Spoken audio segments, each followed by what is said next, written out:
Magic നോവലിലേക്ക് സ്വാഗതം. Kamala ഗോവിന്ദൻ്റെ അമ്മയ്ക്കായി part 18. അവൾ തന്തയോടും ആങ്ങളോടും വാശി തീർക്കുകയാണ്. സൂര്യൻ പോകുന്നത് വരെ അകത്ത് പതുങ്ങിയിരുന്ന രാജ്മോഹൻ തമ്പിയും സുധീന്ദ്രൻ തമ്പിയും പുറത്തേക്ക് വന്നു. കൊല്ലാക്കൊല ചെയ്താലും അവനാണ് അവൾക്ക് ദൈവം പോരെ. എല്ലാവരും കൂടി എന്നോട് യുദ്ധം ചെയ്യുകയാണല്ലേ? രാധിക വേദനയോടെ ചോദിച്ചു. അതേടി, യുദ്ധം തന്നെയാ, സുധീന്ദ്രൻ തമ്പി പറഞ്ഞു. എല്ലാം മറന്നിട്ട് അവനോട് കുറച്ചൊക്കെ മര്യാദയോടെ പെരുമാറാൻ തയ്യാറായി വന്നതാ ഞങ്ങൾ. പക്ഷെ കണ്ടില്ലേ, ഒന്നും മറന്നിട്ടില്ലവൻ. ഞങ്ങൾക്ക് മുൻപിലിട്ട് നിന്നെ ടോർച്ചർ ചെയ്യുന്നത് എന്തിനാ? ഞങ്ങളോടുള്ള വെല്ലുവിളിയാണത്. അവൻ്റെ ഒരു വെല്ലുവിളി. കുറച്ച് ദിവസം കൂടി അകത്ത് കിടക്കട്ടെ, രാജ്മോഹൻ തമ്പി പറഞ്ഞു. ഇനിയും വെല്ലുവിളിക്കാനും ഞങ്ങളോട് പക വീട്ടാനും അവൻ ശ്രമിച്ചാൽ, സുധീന്ദ്രൻ തമ്പി ഉറച്ച ശബ്ദത്തിൽ പറഞ്ഞു, പണ്ട് കൊടുത്ത ആ ഡബിൾ ഡോസ് ഉണ്ടല്ലോ, അത്തരം ഡോസുകൾ ഇനിയും കൊടുക്കാൻ ഒരു മടിയില്ലെന്ന്, എനിക്കിനിയില്ലെന്ന് നീ തന്നെ ആ തന്തയില്ലാ കഴിവേറിയോട് പറഞ്ഞേക്ക്.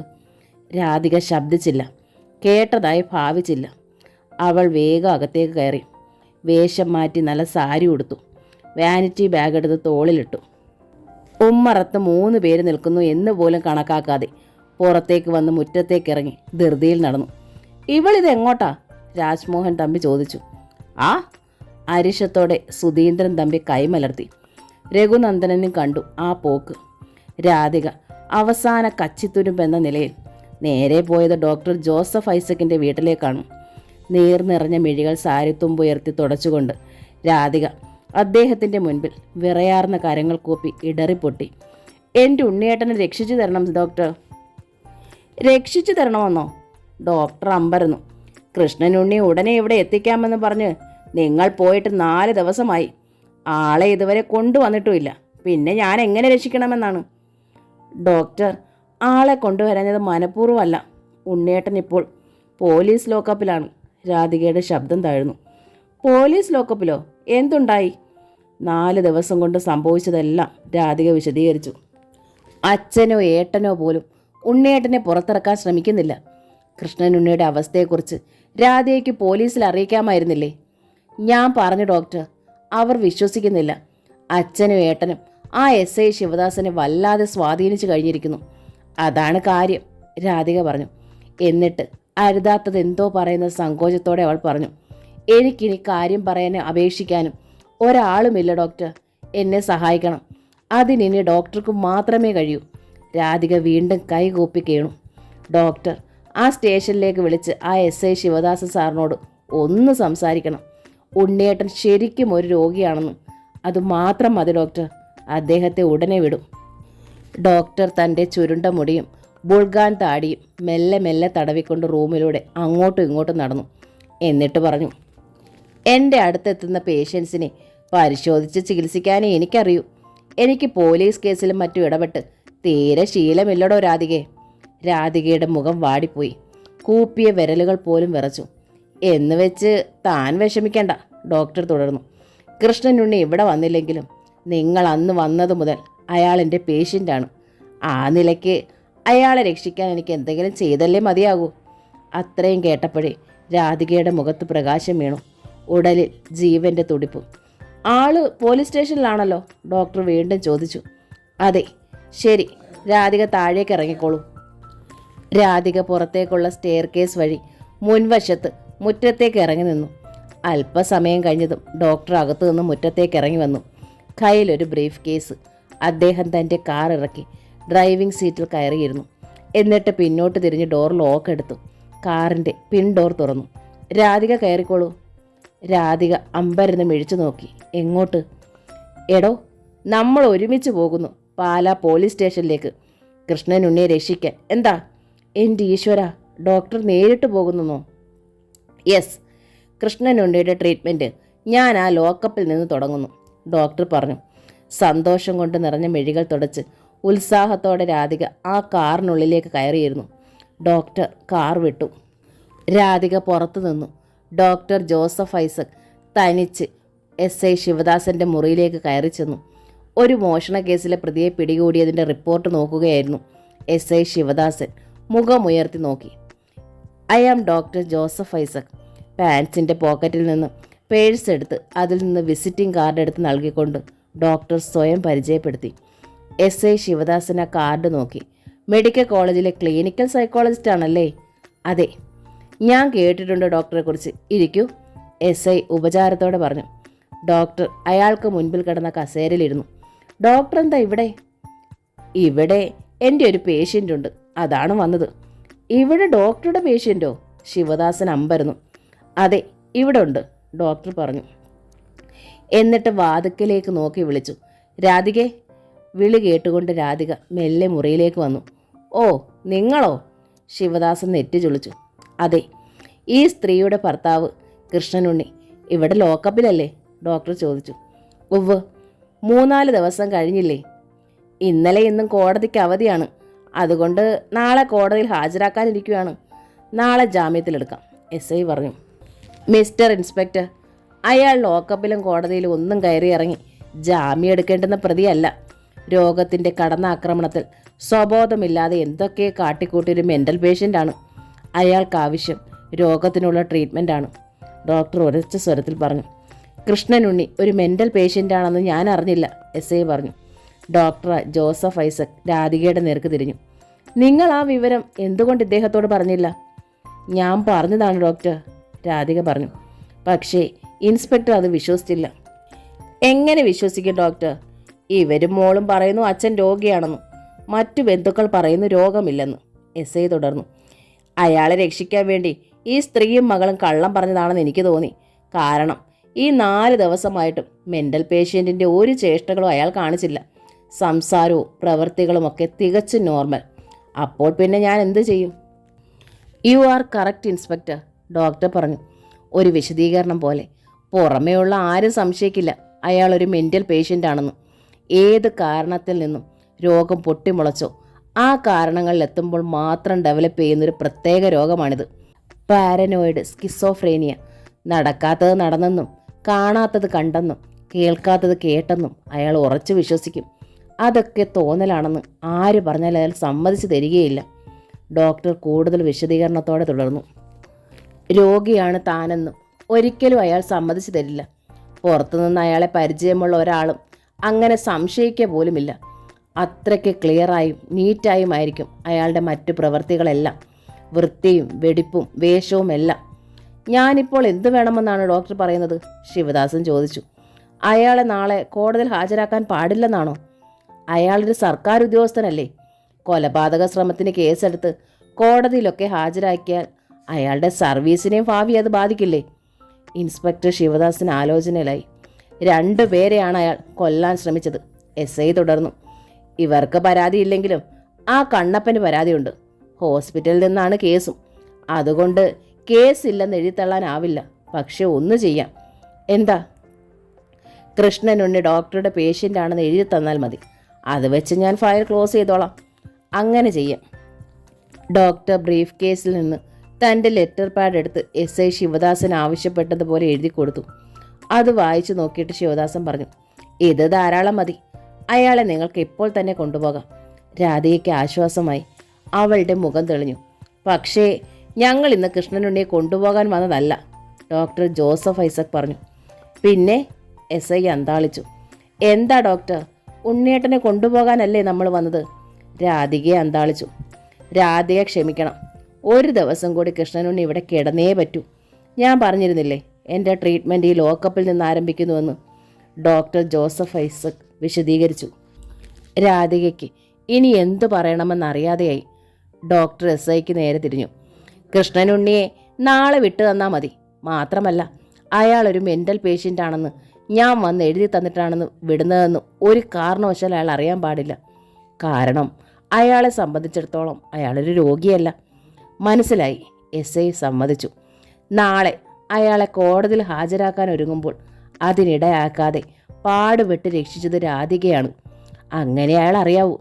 അയാളൊരു രോഗിയാണെന്ന മാനുഷിക പരിഗണന വെച്ച് ഇക്കാര്യത്തിൽ താങ്കൾ ഞങ്ങളെ സഹായിക്കണം, ഡോക്ടർ പറഞ്ഞു. എസ് ഐ അത് സമ്മതിച്ചു. ഡോക്ടർ ജോസഫ് ഐസക് താൻ കൊണ്ടുവന്ന ബ്രീഫ് കേസ് തുറന്നു. അതിൽ നിന്ന് 2 പുസ്തകങ്ങൾ എടുത്തു. 2ൻ്റെയും പുറം ചട്ടയ്ക്ക് ചുവപ്പ് നിറം. 2 പുറം ചട്ടയിലും ഡോക്ടറുടെ മുഖം പ്രിൻ്റ് ചെയ്തിട്ടുണ്ട്. അടിയിൽ പേരും. അത് രണ്ടും അദ്ദേഹം എസ് ഐ ശിവദാസന് നൽകിക്കൊണ്ട് പറഞ്ഞു. ഇത് രണ്ടും ഞാൻ എഴുതിയതാണ്. ശിവദാസൻ ആ പുസ്തകം ശ്രദ്ധിച്ചു. ഭ്രാന്താക്കുന്ന ചികിത്സ, അതാണ് ഒരു പുസ്തകത്തിൻ്റെ പേര്.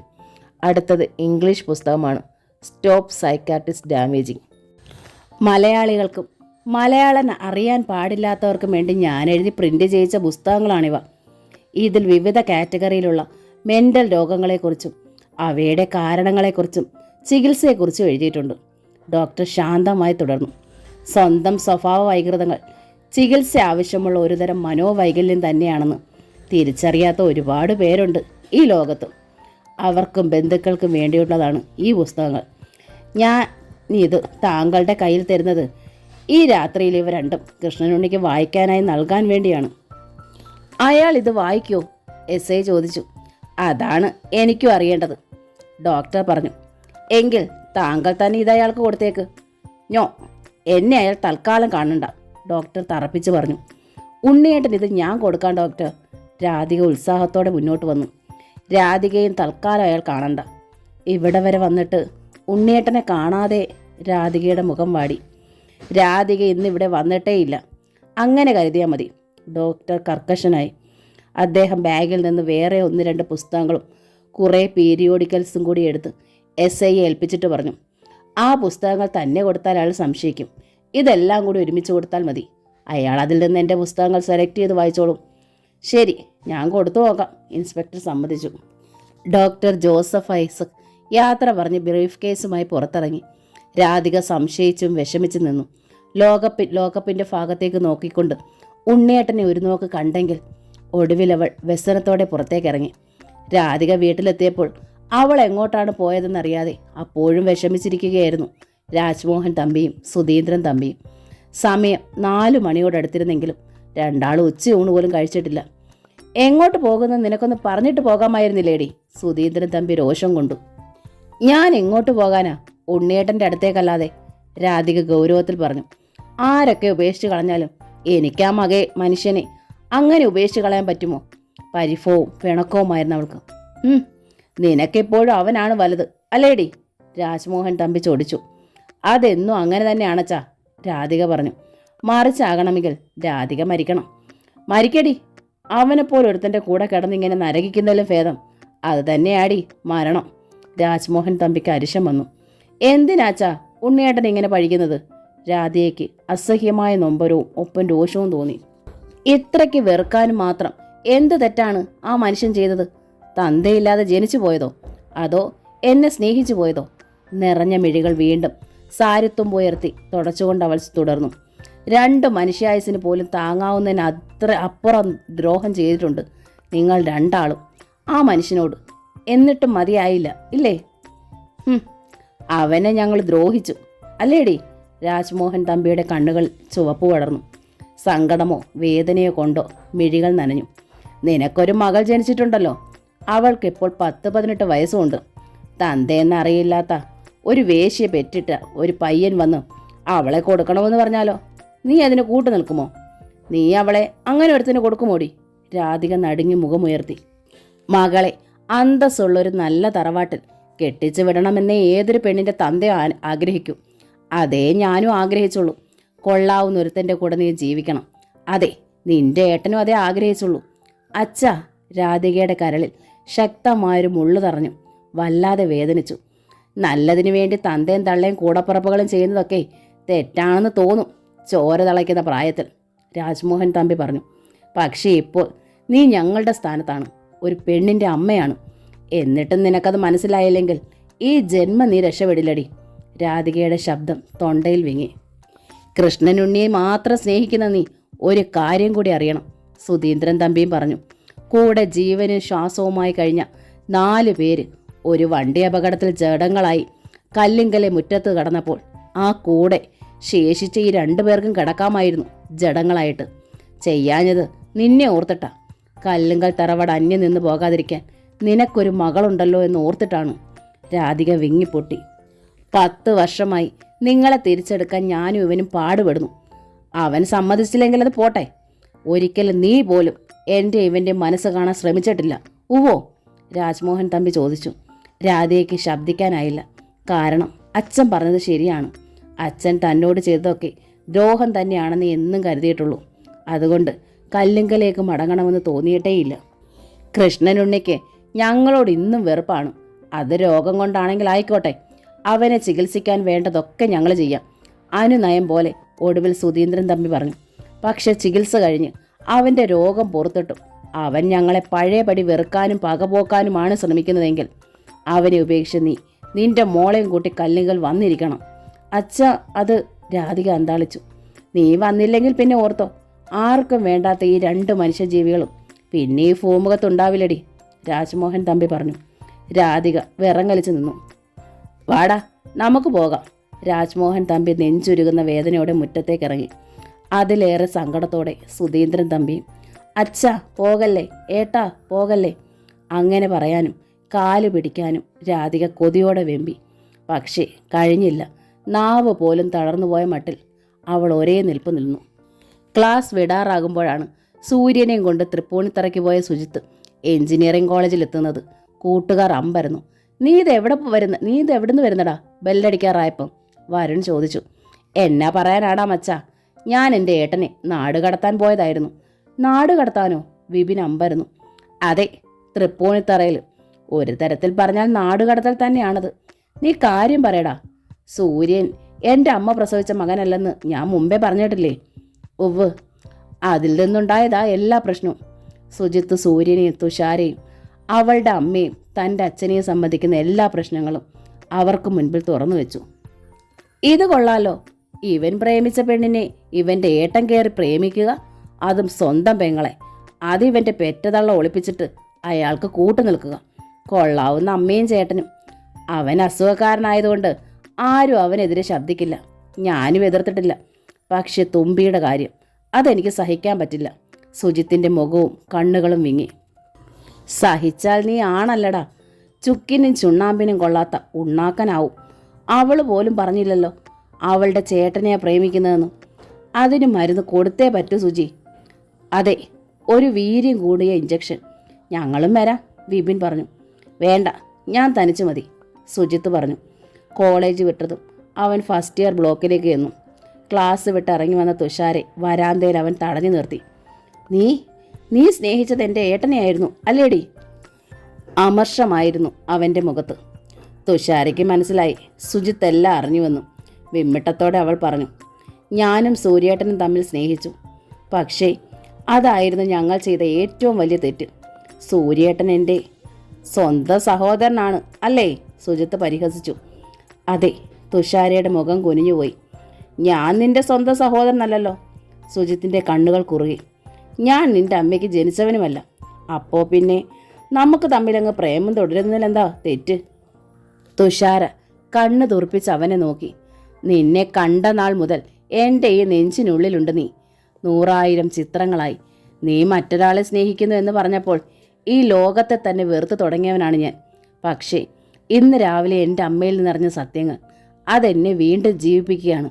ലോകത്തെ ഞാൻ സ്നേഹിച്ചു തുടങ്ങുകയാണ് നിനക്ക് വേണ്ടി. ഞാൻ എന്താ സുജിത്തേട്ടാ പറയുക? അസഹ്യമായ നൊമ്പരത്തോടെ തുഷാര പറഞ്ഞു. സൂര്യേട്ടന് കൊടുത്തുപോയ മനസ്സ് തിരിച്ചെടുക്കാനും എല്ലാം മറക്കാനും ഞാൻ പാടുപെടുകയാണ്. അതിനിടയിൽ ഇനിയൊരാളെ. നിനക്കതിന് കഴിയും. സുജിത്തിൻ്റെ സ്വരം ഉറച്ചു. ഒരിക്കൽ ജിതേന്ദ്രനെ സ്നേഹിച്ചതല്ലേ നീ? പിന്നെ സൂര്യനെ. 2 ഞാൻ ക്ഷമിക്കുന്നു, മറക്കുന്നു. കാരണം എനിക്ക് നിന്നെ വേണം. സുജിത്തേട്ടാ, ഒരു പ്രേമത്തെക്കുറിച്ചൊന്നും ചിന്തിക്കാൻ പോലും പറ്റാത്തത്ര സങ്കടത്തിലാണ് ഞാൻ. തുഷാരയുടെ മിഴികൾ നിറഞ്ഞു. എൻ്റെ അച്ഛൻ പോലീസ് ലോക്കപ്പിലാണ്. എൻ്റെ അമ്മ നീറി പൊട്ടി കരയുകയാണ്. ഭ്രാന്ത് പിടിക്കുമെന്ന് തോന്നിയപ്പോൾ കുറേ പുസ്തകം വാരിക്കെട്ടി പോന്നതാണ് ഞാനിന്ന്. ഒക്കെ എനിക്കറിയാം. സുജിത്ത് കർക്കശക്കാരനായി. എന്നോട് ഇങ്ങനെയൊന്നും പറയല്ലേ, തുഷാര കെഞ്ചി. സൂര്യേട്ടൻ്റെ അനിയൻ എനിക്കും അനിയൻ തന്നെയാണ്, സഹോദരൻ തന്നെയാണ്. നീ എൻ്റെ സഹോദരി അല്ലടി. നിന്റെ തന്തയും തള്ളയും എനിക്കാരുമല്ല, അവൻ പറഞ്ഞു. അതൊന്നും ഇക്കാര്യത്തിനൊരു തടസ്സവുമല്ല. അവൻ്റെ സ്വരത്തിൽ വാശി കയറി. കുഞ്ഞുനാൾ മുതലേ എനിക്ക് കിട്ടുന്നതിൻ്റെ കൂടുതൽ പങ്ക് വാങ്ങി നെകളിക്കുന്ന സൂര്യനുണ്ടല്ലോ, എൻ്റെ ചേട്ടൻ. നിന്റെ കൈയും പിടിച്ച് അവൻ്റെ മുൻപിൽ എനിക്കൊന്ന് ഞെളിഞ്ഞു നിൽക്കണം. അത് ഞാൻ ഇന്നെടുത്ത തീരുമാനമാണ്, ശപഥമാണ്. പക്ഷേ തുഷാര വിങ്ങി. നോ, പക്ഷേ എന്നൊരു വാക്ക് വേണ്ട. പറ്റില്ല എന്ന് പറയാനും നോക്കണ്ട. നീ അത് സമ്മതിക്കണം. സമ്മതിച്ചേ തീരൂ.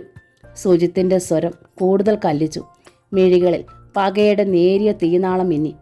ഇല്ലെങ്കിൽ നീ അവൻ്റെ പെങ്ങളാണെന്നുള്ള സത്യം മരണം നിഴലായ കൂടെയുള്ള അവനോട് ആദ്യമായി പറയുന്നത് നിന്റെ അച്ഛനായിരിക്കില്ല, ഞാനായിരിക്കും. നെഞ്ചിൽ കൈതട്ടി സുജിത്ത് പറഞ്ഞു. എൻ്റെ ദൈവമേ! തുഷാരയുടെ നെഞ്ചിനുള്ളിൽ ഒരു നിലവിളിയായിരുന്നു വിങ്ങി. ദുഷ്ടനാ നീ, ദുഷ്ടൻ! തുഷാര അത്യന്തം വെറുപ്പോടെ, അതിലേറെ സങ്കടത്തോടെ സുജിത്തിന് നേർക്ക് വിരൽ ചൂണ്ടി. സ്വന്തം ചേട്ടൻ്റെ മരണം കൊതിക്കുന്ന ദുഷ്ടൻ. സുജിത്ത് ചിരിച്ചു, ശബ്ദമില്ലാതെ. അതേടി, ഞാൻ ദുഷ്ടനാ. സ്വന്തം ചേട്ടൻ്റെ മരണം കൊതിക്കുന്നവനാ. അതിൻ്റെ കാരണക്കാരി നീ തന്നെയാ, അവൻ പറഞ്ഞു. എന്നെ വിഡ്ഢിയാക്കാനായിരുന്നു നിന്റെയും അവൻ്റെയും ശ്രമം. അത് ഞാൻ പൊറുക്കത്തില്ലടി. സൂര്യേട്ടൻ മനഃപൂർവ്വം ഒരു തെറ്റും ചെയ്തിട്ടില്ല. എന്നിട്ടും എല്ലാവരും വിഡ്ഢിയാക്കുന്നത് ആ പാവത്തെയാ. കണ്ടില്ലേ നാട് കടത്തിയത്? നീ മിണ്ടരുത്, ഒരു പാവത്താൻ. സുജിത്ത് വിരൽ ചൂണ്ടി. എന്താണിവിടെ?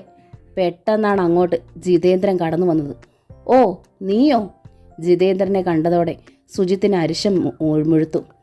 അതെ, ഞാൻ തന്നെ, ജിതേന്ദ്രൻ കൂസാതെ പറഞ്ഞു. നിനക്കെന്താ ഇവിടെ കാര്യം? സുജിത്ത് മുഖം ചൊളിച്ചു. പഴയ കാമുകിയായുള്ള ബന്ധം ഒതുക്കാൻ വന്നതായിരിക്കും, സുജിത്ത് പുച്ഛിച്ചു. ആണെന്ന് തന്നെ കൂട്ടിക്കോ, ജിതേന്ദ്രൻ പറഞ്ഞു. എന്നിട്ട് തുഷാരയെ നോക്കി. ക്ലാസ് വിട്ട് എല്ലാവരും പോകുന്നത് കണ്ടില്ലേ? നീ എന്തിനാ ഇവിടെ ചുറ്റിപ്പറ്റി നിൽക്കുന്നത്? വേഗം വീട്ടിൽ പോകാൻ നോക്ക്, അവൻ പറഞ്ഞു. അധികാരമുള്ളൊരു സഹോദരൻ്റെയോ അവകാശം സ്ഥാപിച്ചു കഴിഞ്ഞ ഒരു കാമുകൻ്റെ ശാസനാസ്വരമായിരുന്നു അത്. അനുസരിക്കണോ വേണ്ടയോ? ഒരു സെക്കൻഡ് തുഷാര ആലോചിച്ചു നിന്നു. താൻ പോയാൽ ജിതേന്ദ്രൻ ജയിക്കും. അതിലുപരി സുജിത്തിന് അതൊരു കനത്തടിയായിരിക്കും. സൂര്യേട്ടനെക്കുറിച്ച് ഇത്ര മോശമായി കണക്ക് കൂട്ടുന്നവന് ഒരടി കിട്ടിയേ മതിയാകൂ. തുഷാര ജിതേന്ദ്രനെ ഒന്ന് നോക്കി. എന്നിട്ട് അവനെ അനുസരിക്കുന്ന മട്ടിൽ വേഗം പുറത്തേക്ക് നടന്നു. ജിതേന്ദ്രൻ്റെ ഉള്ളു തുടിച്ചു ആഹ്ലാദം കൊണ്ട്. ഒരിക്കലും അവൾ ഇഷ്ടത്തോടെ തന്നെ ഒന്നും നോക്കിയിട്ടില്ല. എങ്കിലും ദൂരെ നിന്ന് അവളെ നോക്കിക്കാണുക അവൻ്റെ നിർവൃതിയായിരുന്നു എന്നും. പതിവ് പോലെ ഇന്ന് ക്ലാസ് വിട്ടിട്ട് കാണാനിട്ട് വെറുതെ അന്വേഷിച്ച് വന്നതാണവൻ. എന്നാലും താൻ പറഞ്ഞത് അവൾ അനുസരിച്ചല്ലോ. ജിതേന്ദ്രൻ അതുമാത്രം മതി ആഹ്ലാദിക്കാൻ. ഉള്ളിൽ തട്ടിയ ചിരിയോടെ ജിതേന്ദ്രൻ സുജിത്തിൻ്റെ നേർക്ക് തിരിഞ്ഞു. എന്നിട്ട് വിജയഗർവോടെ പറഞ്ഞു. ഇപ്പം കണ്ടല്ലോ ഞങ്ങൾ തമ്മിലുള്ള ബന്ധം എന്താണെന്ന്. ഇരുട്ടടിയേറ്റതുപോലെ നിന്നിരുന്ന സുജിത്തിന് അതുകൂടി കേട്ടതോടെ ശരിക്കും ഭ്രാന്തളകി. ഒട്ടും മടിച്ചില്ല. ശക്തി മുഴുവൻ വലത് കാലിലേക്ക് സ്വരൂപിച്ച് ജിതേന്ദ്രൻ്റെ അടിവയർ നോക്കി ഒരു ചവിട്ട് കൊടുത്തു. ആ ചവിട്ട് അപ്രതീക്ഷിതമായിരുന്നു. ജിതേന്ദ്രന് അവൻ വീണുപോയി. അതോടെ ഏതാണ്ടൊരു ഭ്രാന്താവസ്ഥയിലായി അവനും. എണീറ്റ പാടെ അവൻ സുജിത്തിനെയും പിടികൂടി. എടാ! മാറി നിന്ന് രംഗം വീക്ഷിക്കുകയായിരുന്ന ജോബും രാകേഷും വരുണും സുജിത്തിൻ്റെ സഹായത്തിന് പാഞ്ഞെത്തി. ജിതേന്ദ്രനെ കാത്ത് തെല്ലപ്പുറത്ത് നിൽക്കുകയായിരുന്ന വിൽസണും ശബ്ദം കേട്ട് എത്തിയതോടെ ആകെ ബഹളമായി. ക്ലാസുകളുടെ ജനലടയ്ക്കാൻ എത്തിയ അറ്റൻഡർ വിവരം സ്റ്റാഫ് റൂമിൽ അറിയിച്ചതോടെ അവരും ഓടിയെത്തി. സുജിത്തിനും ജിതേന്ദ്രനും മനസ്സിലായി പ്രശ്നം കൈവിട്ടുപോയെന്ന്.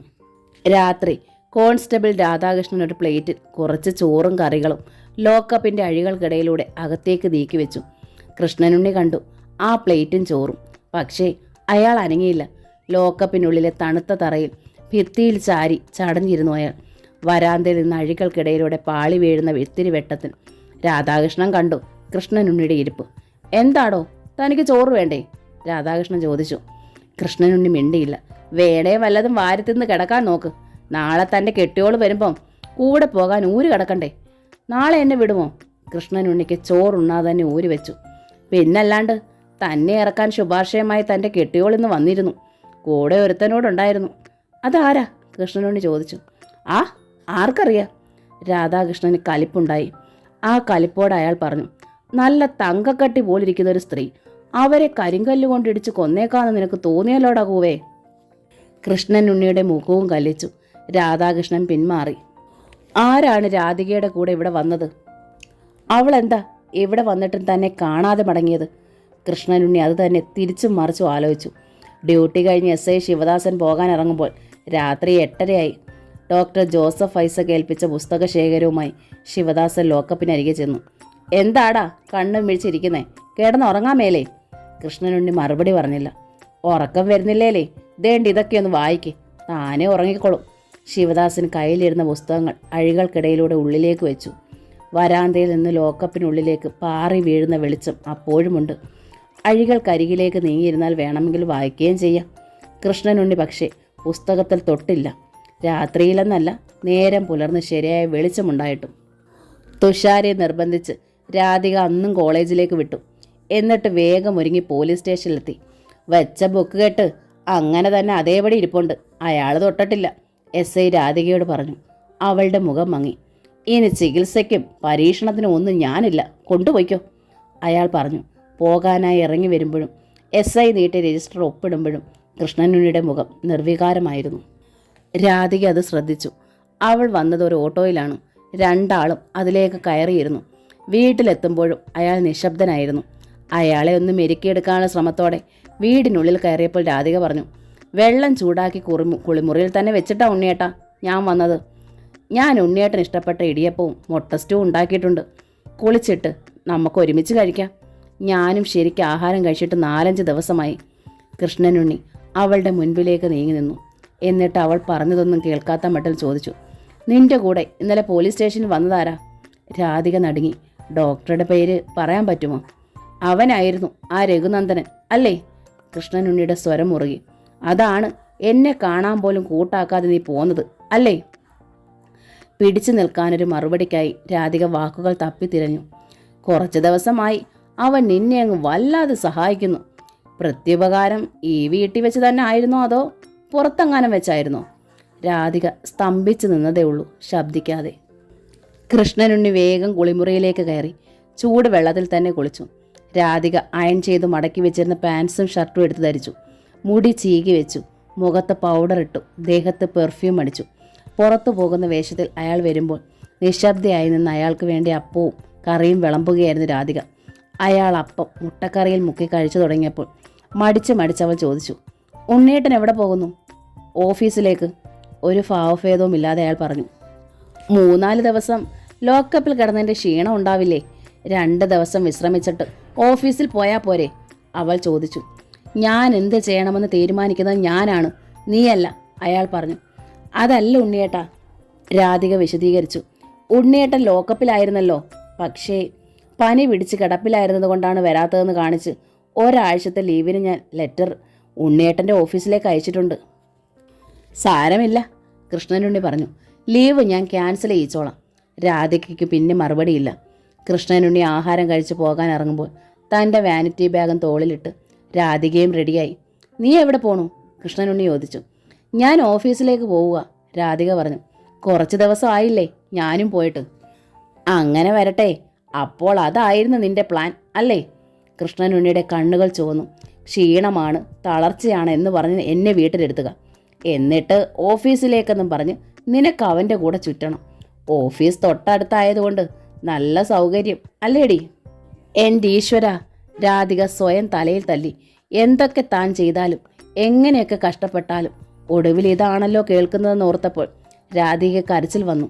എങ്കിലും അവൾ പറഞ്ഞു, ഉണ്ണേട്ടാ, ഓഫീസിൽ ഒരുപാട് ജോലിയുണ്ട്. നിർമ്മല പോൾ സാർ ഇന്നലെയും വിളിച്ചിരുന്നു, എനിക്ക് പോയേ പറ്റൂ. ഒരു നിർമ്മല പോൾ നിന്നെ ഇനി വിളിക്കണ്ട. നീ ഇനി ജോലിക്ക് പോകുന്നുമില്ല. ഒരു രാജിക്കത്ത് എഴുതി തന്നേക്ക്, ഞാൻ കൊണ്ടുപോയി കൊടുത്തേക്കാം. തീർന്നില്ലേ? ജോലി രാജിവെക്കാനോ? രാധിക അന്തം വിട്ടു നിന്നു. അതെ, ജോലിക്കെന്നും പറഞ്ഞ് പുറത്തിറങ്ങി നീ അങ്ങനെ വിലസണ്ട. എൻ്റെ ശമ്പളം കൊണ്ട് മാത്രം ഇനി അങ്ങ് ജീവിച്ചാൽ മതി, കൃഷ്ണനുണ്ണി തറപ്പിച്ച് പറഞ്ഞു. പറയുക മാത്രമല്ല, അയാൾ രാധിക നിൽക്കുന്ന മുറി പുറത്തു നിന്ന് അടച്ചു പൂട്ടുകയും ചെയ്തു. എന്നിട്ട് ധൃതിയിൽ പുറത്തേക്കിറങ്ങി ബൈക്കിൽ കയറി അയാൾ സ്ഥലം വിട്ടു. വണ്ടി പാഞ്ഞു പോകുന്ന ശബ്ദം അകത്തു നിന്നിരുന്ന രാധിക കേട്ടു. ഈശ്വര, ലോക്കപ്പിൽ കിടന്നിരുന്ന ആളിനെ താൻ പാടുപെട്ട് ഇറക്കിക്കൊണ്ട് വന്നതാണ്. അതിനൊരു നല്ല വാക്ക് പോലുമില്ല. പകരം ചെയ്തതോ തന്നെ തടവിലാക്കിയിരിക്കുന്നു. ഓഫീസിൽ താൻ പോകുന്നത് രഘുനന്ദനുമായി ചുറ്റാനാണത്രേ. രാധയ്ക്ക് വല്ലാത്തൊരു നിസ്സഹായതയും സങ്കടവും തിങ്ങി. പെട്ടെന്ന് അവളുടെ മനസ്സിൽ ഓടിയെത്തിയത് ഡോക്ടർ ജോസഫ് ഐസക്കിൻ്റെ മുഖമാണ്. അവൾ വേഗം തൻ്റെ ബാഗ് തുറന്ന് മൊബൈൽ എടുത്തു. അതിൽ ഡോക്ടറുടെ നമ്പർ എടുത്ത് വിളിച്ചു. എന്താ രാധികെ?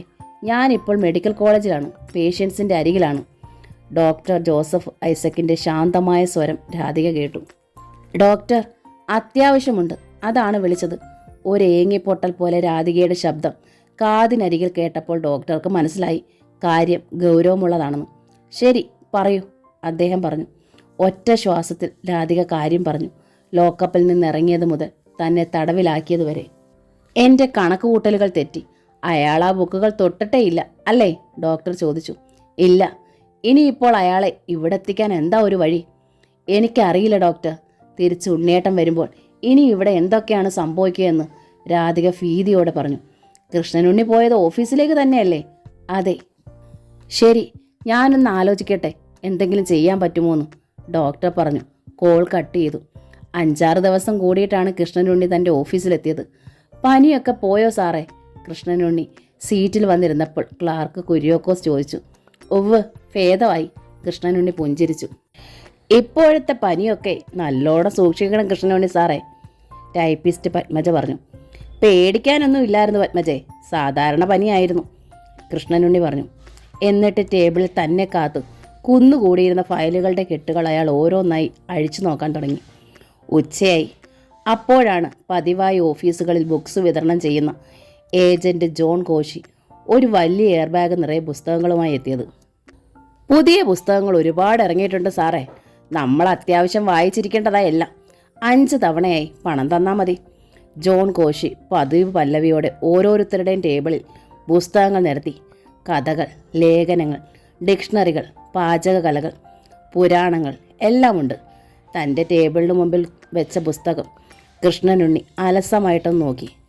ചുവന്ന പുറംചട്ട, കവർ പേജിൽ ബുൾഗാൻ താടി വെച്ച ഒരാളുടെ പ്രിൻ്റഡ് ഫോട്ടോ, ഭ്രാന്താക്കുന്ന ചികിത്സ. ഇന്നലെ ലോക്കപ്പിൽ വെച്ച് എസ് ഐ തനിക്ക് മുൻപിലേക്ക് നീക്കിവെച്ച പുസ്തകങ്ങളുടെ ഏറ്റവും മുകളിലിരുന്നത് ഇതേ പുസ്തകമാണ്. ഇന്നലെ താൻ തൊടാത്ത പുസ്തകം വീണ്ടും തന്നെ തേടിയെത്തന്നോണം തൻ്റെ ടേബിളിൽ. നമ്മളിൽ ആർക്കൊക്കെയാ മാനസിക രോഗമുള്ളതെന്ന് നമുക്കറിയത്തില്ല സാറേ. ദേ, എനിക്കുണ്ടെന്ന് വരാം, സാറിനും ഉണ്ടെന്ന് വരാം. ഒരു കോപ്പി പത്മജിക്ക് നീട്ടിക്കൊണ്ട് ജോൺ കോശി പറയുന്നു. സാർ ഇതൊന്ന് മേടിച്ച് വായിച്ചു നോക്ക് സാറേ. പാരനോയിഡ് സ്കിസ്ക്രോഫേനിയ എന്ന ഭീകര രോഗം പോലും നമുക്കുണ്ടോ ഇല്ലയോ എന്ന് തീർച്ചപ്പെടുത്താം. പത്മജ ചിരിയോടെ കൈ നീട്ടി. താൻ കൊണ്ടുവന്നതല്ലേ, നോക്കട്ടെ. അവർ പുസ്തകം വാങ്ങി മറിച്ചു നോക്കുന്നു. പാരനോയിഡ് സ്കിസ്ക്രോഫ്രീനിയ. കൃഷ്ണനുണ്ണിയുടെ ചെവിയിൽ ആ വാക്കുകൾ മുഴങ്ങി. തുമ്പി കഴിഞ്ഞ ദിവസം പറഞ്ഞ വാക്കാണത്. തനിക്ക് ആ രോഗമാണത്രേ. ശരി, സംശയം തീർത്ത് കളയാം ഇപ്പോൾ തന്നെ. കൃഷ്ണനുണ്ണി ഒട്ടും മടിച്ചില്ല. 5 തവണകളാക്കിയില്ല. ഫുൾ പേയ്മെൻറ്റ് ചെയ്ത് ആ പുസ്തകം വാങ്ങി. എന്നിട്ടത് തുറന്നു നോക്കി. ഉച്ച കഴിഞ്ഞു. കൃഷ്ണനുണ്ണി തൻ്റെ മൊബൈൽ എടുത്തു. പുസ്തകത്തിൻ്റെ ആമുഖത്തോടൊപ്പം കൊടുത്തിരുന്ന ഡോക്ടറുടെ നമ്പർ അതിലേക്ക് എടുത്തു. എന്നിട്ട് വിളിച്ചു. ഡോക്ടർ ജോസഫ് ഐസക് അല്ലേ? അതെ, എൻ്റെ പേര് കൃഷ്ണനുണ്ണി. പൊൻകുന്നത്ത് ട്രഷറി ഓഫീസിലെ ജൂനിയർ സൂപ്രണ്ടാണ്. എനിക്ക് ഡോക്ടറെ അത്യാവശ്യമായിട്ടൊന്ന് കാണണം. ഇന്ന് പറ്റുമോ എന്നറിയാനാണ് വിളിച്ചത്, കൃഷ്ണനുണ്ണി പറഞ്ഞു. ഡോക്ടർ ജോസഫ് ഐസക് അത്യാഹ്ലാദത്തോടെ അറിഞ്ഞു. തൻ്റെ പുസ്തക ഏജന്റ് കൂടിയായ ജോൺ കോശിയിലൂടെ താനിട്ട കുരുക്കിൽ കൃഷ്ണനുണ്ണി വീണിരിക്കുന്നു. കൃഷ്ണനുണ്ണി ഇപ്പോൾ തന്നെ വന്നോളൂ, നമുക്ക് കാണാം, ഡോക്ടർ പറഞ്ഞു. ശരി, ഞാൻ ഉടനെ തിരിക്കുകയാണ്, കൃഷ്ണനുണ്ണി പറഞ്ഞു. കോൾ കട്ടായി. ഡോക്ടർ പെട്ടെന്ന് അത്യാവേശത്തോടെ രാധികയെ വിളിച്ച് വിവരം പറഞ്ഞു. നമ്മൾ ജയിച്ചു രാധികയെ. കൃഷ്ണനുണ്ണി ആ ബുക്ക് വായിച്ചു. എന്നിട്ട് എന്നെ വിളിച്ചു. ആളിങ്ങോട്ട് തിരിച്ചു കഴിഞ്ഞു. എൻ്റെ ഈശ്വര, സത്യമാണോ? രാധിക അന്താളിച്ചു. യെസ്, സത്യം. അയാൾ വരട്ടെ, സംസാരിക്കട്ടെ. ഒരു ശുഭവാർത്തയ്ക്കായി രാധിക കാത്തിരുന്നോളൂ. ഡോക്ടറെ ദൈവം രക്ഷിക്കും. രാധിക നിറഞ്ഞു വന്ന മെഴികൾ തുടച്ച് തനിക്ക് മുൻപിൽ പൂട്ടിയിടിക്കുന്ന വാതിലിലേക്ക് നോക്കി പറഞ്ഞു. ഡോക്ടർ ചിരിച്ചതേ ഉള്ളൂ. കൃഷ്ണനുണ്ണിയുടെ ബൈക്ക് അടിച്ചിറയിലുള്ള ഡോക്ടറെ വീടിന് മുൻപിലെത്തിയപ്പോൾ 4 മണി കഴിഞ്ഞു.